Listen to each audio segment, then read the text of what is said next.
नमस्कार। आज यूरोपीय यूनियन के बारे में जानेंगे कि यूरोपीय यूनियन क्या है, इसको बनाने की आवश्यकता क्यों पड़ी, इसकी स्थापना, maastricht संधि के बारे में और यूरोपीय यूनियन से अलग होने वाला देश के बारे में जानेंगे। आइए समझते हैं। यूरोप के 27 देश अलग अलग होने के बावजूद कई मामलों में एक साथ कैसे काम करते हैं। इसका जवाब है यूरोपीय यूनियन दुनिया का सबसे सफल राजनीतिक और आर्थिक संगठन है। आइए जानते हैं कि इसकी शुरुआत क्यों हुई और यह काम कैसे करता है। यूरोप के कई देशों ने मिलकर एक ऐसा संगठन बनाया जहां वे व्यापार, अर्थव्यवस्था और कई अन्य क्षेत्रों में मिलकर काम करते हैं। इसी संगठन को यूरोपीय यूनियन कहा जाता है। अब जानते हैं कि इस संगठन को बनाने की आवश्यकता क्यों पड़ी। तो द्वितीय विश्व युद्ध के बाद यूरोप के अधिकांश देश आर्थिक रूप से कमजोर हो गए। भविष्य में युद्ध की संभावना को कम करने की आवश्यकता थी। इसी कारण यूरोपीय देशों ने निर्णय लिया कि यदि वे आर्थिक और राजनीतिक रूप से एक दूसरे से जुड़े रहेंगे तो युद्ध की संभावना कम रहेगी,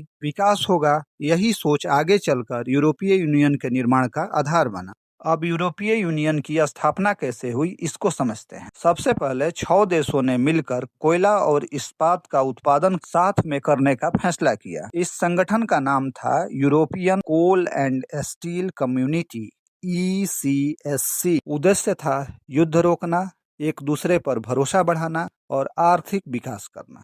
ये 6 देश थे: बेल्जियम, फ्रांस, पश्चिमी जर्मनी, इटली, लग्जमबर्ग और नीदरलैंड। दूसरा कदम 1957 में उठाया गया। इन्हीं 6 देशों ने व्यापार बढ़ाने के लिए एक नया संगठन बनाया। इसका नाम था यूरोपियन इकोनॉमिक कम्युनिटी, EEC। इसका उद्देश्य था देशों के बीच व्यापार बढ़ाना, आयात निर्यात आसान बनाना। इन 6 देशों में एक देश है पश्चिमी जर्मनी। आइए इसको यहीं समझ लेते हैं, नहीं तो हो सकता है आगे चल के थोड़ा कंफ्यूजन क्रिएट करे। 1951 में जर्मनी 2 देशों में बटा हुआ था, पूर्वी जर्मनी और पश्चिमी जर्मनी। पूर्वी जर्मनी कम्युनिस्ट कंट्री थी और पश्चिमी जर्मनी डेमोक्रेटिक कंट्री थी। इन दोनों देशों की अलग अलग सरकारें थी। पूर्वी जर्मनी इसका सदस्य नहीं था। वापस आते हैं यूरोपीय यूनियन की स्थापना के क्रम में तीसरे कदम की ओर, जो 1993 में उठाई गई। जब देशों के बीच सहयोग और बढ़ा तो उन्होंने केवल व्यापार ही नहीं बल्कि राजनीतिक सुरक्षा और अन्य क्षेत्रों में भी काम करने का निर्णय लिया। इसलिए 1 नवंबर 1993 को यूरोपीय यूनियन की स्थापना हुई। maastricht ट्रीटी के लागू होने से संभव हुआ। आइए अब maastricht ट्रीटी के बारे में समझते हैं कि ये क्या है। कई सालों से इसमें शामिल देश साथ मिलकर व्यापार कर रहे थे।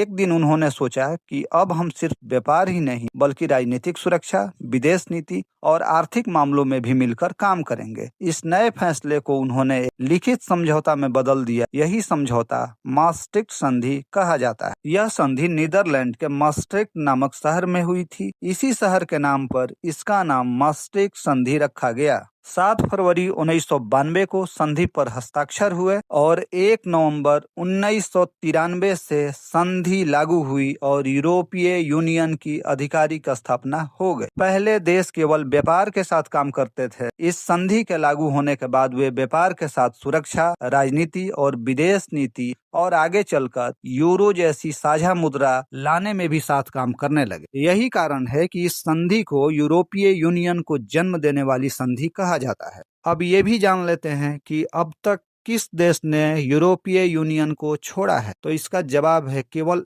एक देश ने यूरोपीय यूनियन को छोड़ा है, वह है यूनाइटेड किंगडम। जनमत संग्रह के आधार पर 23 जून 2016 को यूनाइटेड किंगडम के अधिकांश लोगों ने यूरोपीय यूनियन छोड़ने के पक्ष में मतदान किया। इसके साथ ही आधिकारिक रूप से 31 जनवरी 2020 को यूरोपीय यूनियन से बाहर हो गया और इस प्रक्रिया को ब्रेक्जिट कहा। ब्रेक्जिट यानी ब्रिटेन प्लस एग्जिट बराबर ब्रेक्जिट। परीक्षा के लिए महत्वपूर्ण तथ्य क्या है? यूरोपीय यूनियन की स्थापना कब हुई? 1 नवंबर 1993 को। किस संधि के तहत हुई? तो maastricht संधि के तहत। सदस्य देशों की संख्या 27 है और इसका मुख्यालय ब्रुसेल्स, जो कि बेल्जियम। धन्यवाद, मिलते हैं अगली वीडियो में।